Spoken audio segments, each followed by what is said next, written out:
Hey guys, here is my another update of my tomatoes here sa building namin guys. So, nandito ako ngayon sa 27th floor ng aming apartment and ito yung view guys outside.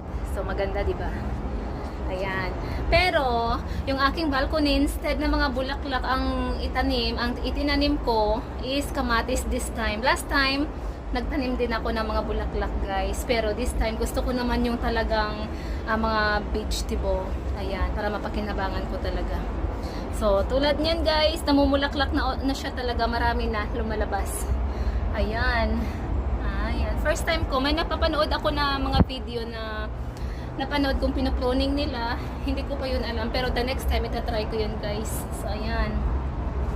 Mahal na mahal ko itong mga tanim ko guys. Para mga baby ko sila. So, ayan lang guys. Yan yung update. Balikan ko kayo next.